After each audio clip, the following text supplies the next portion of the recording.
les gardes nationales font aussi des tournées dans le village pour la nuit, pour surveiller les bâtiments. Donc ça sert à ça. Et puis il y a une deuxième manière pour les exclus de la citoyenneté de participer à la vie citoyenne, quand des fois il y a des affaires qui remuent le village, il y a des pétitions qui sont signées. Il y a eu, pas à Germignerie, mais dans un village tout proche, une pétition déjà entre l'instituteur, contre l'instituteur. Voilà, il y avait dans le village les pour et les contre. Il y avait des habitants du village qui disent l'instituteur il vaut rien. C'est la République dans sa classe. La République, c'est-à-dire le bazar. Les enfants font le bazar, ils ne pas bien sur le métier, ils apprennent rien. Alors une pétition est envoyée, 40 signatures. Et puis une autre pétition arrive.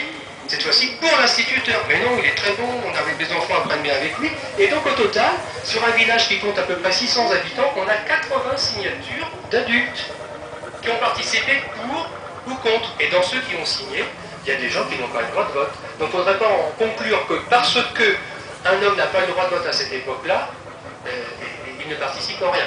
Et j'ajouterais évidemment pour les femmes. C'est très très difficile pour les femmes de dire est-ce qu'elles ont une activité citoyenne, publique. Là, on n'a pas de traces, elles sont infimes. Mais on peut quand même deviner que les femmes peuvent être de bons ou de mauvais conseils, mais bref, qu'elles peuvent conseiller.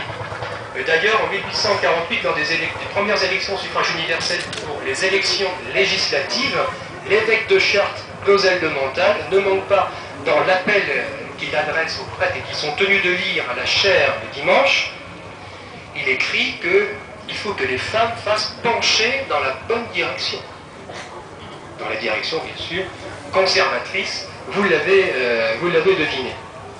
Alors voilà pour ce petit tour d'horizon de la vie municipale, de quoi s'occupe un conseiller municipal à l'époque, l'église. Ils ont 4 réunions par an de l'église, financer les travaux de réparation de l'église, le financement de l'école, le financement de la mairie, le financement de la première pompe à incendie, la pompe à bras.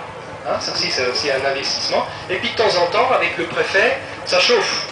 D'habitude, les maires et les conseillers appliquent ce que le préfet dit de faire. Hein.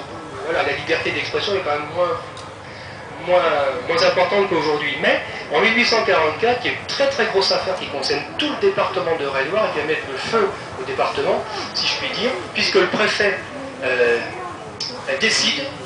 Et ça c'est intéressant parce que des fois nous on se plaint. Nos gouvernants nous disent de plus de faire ça, etc. On ne peut pas. Et bien, en 1844, le préfet dit je veux plus de couverture en chaume et en rouge. Plus de paille sur les toits. Il dit pourquoi? C'est une mesure de bon sens. Les incendies.